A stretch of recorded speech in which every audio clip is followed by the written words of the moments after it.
जय हिंद दोस्तों, कैसे हैं? उम्मीद करता हूं कि अच्छे होंगे, स्वस्थ होंगे, मस्त होंगे। आज मैं घर पे आया था छुट्टी, और छुट्टी के दौरान मैं अपने खेतों की तरफ चल दिया घूमने के लिए। और मेरे घर के जस्ट सामने बहुत बड़ा तालाब है, जिससे जब हवाएं बहती हैं तो हमारे घर की तरफ ठंडी ठंडी हवा आती है।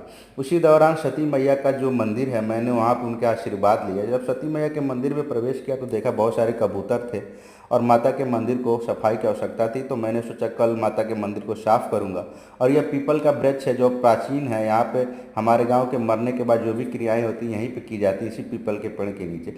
जिस दिन तेज हवाएं और बारिश आई थी तो वह पलान गिर गई थी। और यह देखिए, यह गोहरी है, कहीं कहीं से कंडा भी कहा जाता है, जिसे हमारी माताएं बहनें बड़े ही नक्काशी द्वार बनाती हैं। उसके बाद जैसे ही आगे बढ़ा तो यह ताड़ का वृक्ष, जहाँ इसको ताड़ी भी कहा जाता है, गर्मियों के दिनों में इसके फल का सेवन भी किया जाता है पेय पदार्थ के रूप में। और यह ताड़ी बड़ी अधिक संख्या में मेरे गांव में देखने को मिल जाएगी।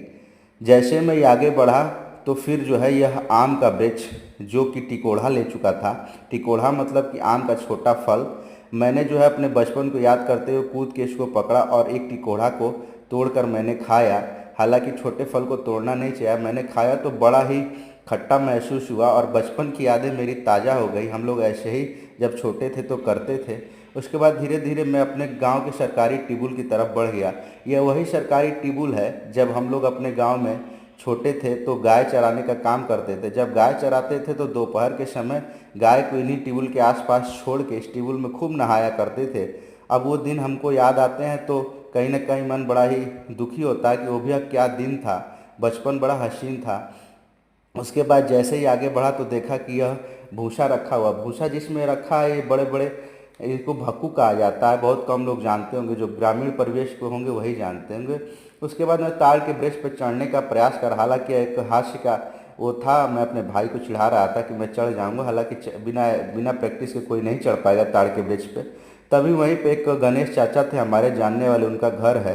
पता चला कि गणेश चाचा कुछ दिन पहले ही इस दुनिया से चले गए। बड़ा दुख हुआ। मैं उनके घर गया तो उनकी मात्र पुत्री थी। मैंने उस पुत्री से हाल चाल पूछा तो बता रही थी कि चाचा की तबीयत काफ़ी दिनों से ख़राब थी और दवाएं चल रही थी, लेकिन वो बच नहीं पाए। मुझे इस बात का बहुत अफसोस था। और यह घर देखिए हमारे ग्राम प्रधान द्वारा इनको दिया गया, बड़ा अच्छी बात है। जैसे ही आगे बढ़ा तो देखा कि यह ढेर सारा ईंटा गिरा है जो मेरे पट्टीदार का है। और पट्टीदार का ईंटा होला तो जनते बड़ा मन करता है चुरा के लेके भाग जाए, काहे कि पट्टीदार के घर बनेला तो दूसरे पट्टीदार के बड़ा जलन होला।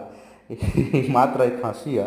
ये हमारे बाबू है, देखी बाबू के बड़ा लजा ला, जब एक हम वीडियो बनावत रहे तब बड़ी लजात रहे। ई लकड़ी बीने का काम करेला, बेचारा घरे ले जाए तो ऐसे लौना से लकड़ी से खाना बनी, और ये चिड़िया के घोंसला रहे, पेड़ रहे। बड़ा अच्छा लग, ग्रामीण प्रवेश। जय हिंद।